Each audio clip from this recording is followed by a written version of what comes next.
Je suis allé voir By the Sea, en français Vue sur mer, réalisé par Angelina Jolie, qui avait réalisé Unbroken l'an dernier et qui la met en vedette aux côtés de son mari Brad Pitt, qu'on pourra voir plus tard ce mois-ci dans The Big Short, mais aussi l'actrice Mélanie Laurent qu'on avait vue dans Enemy de Denis Villeneuve en 2013. Vanessa et Roland, un couple d'Américains, partent en vacances sur la Côte d'Azur. Ils s'installent dans un hôtel sur le bord de la mer, vous aurez compris le titre, en espérant donner un nouveau souffle à leur couple qui bat de l'aile. Un couple de nouveaux mariés s'installe dans la chambre d'à côté et Vanessa se met à les espionner grâce à un trou dans le mur.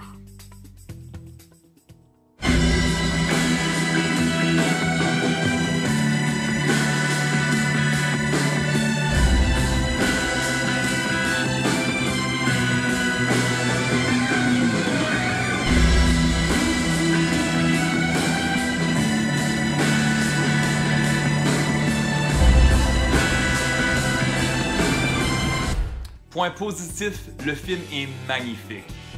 Point négatif, le film est d'un ennui mortel.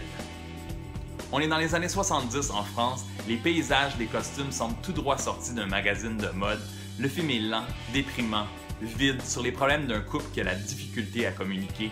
Angelina Jolie est bonne et on sent sa souffrance sans qu'elle dise un seul mot.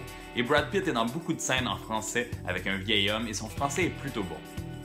Dans ce film, les deux personnages principaux souffrent, et nous aussi, mais pas pour les bonnes raisons. Il n'y a pas d'histoire, il n'y a pas d'intrigue, pas de dénouement. Il y a de la musique très présente de Serge Gainsbourg par contre, mais si vous voulez voir Brangelina ensemble au cinéma, c'est mieux de se retaper le divertissant Mr. and Mrs. Smith sorti il y a 10 ans déjà. Ce film-ci dure 2 heures et je lui donne 2 petites étoiles sur 5 et je vous souhaite d'aller voir autre chose.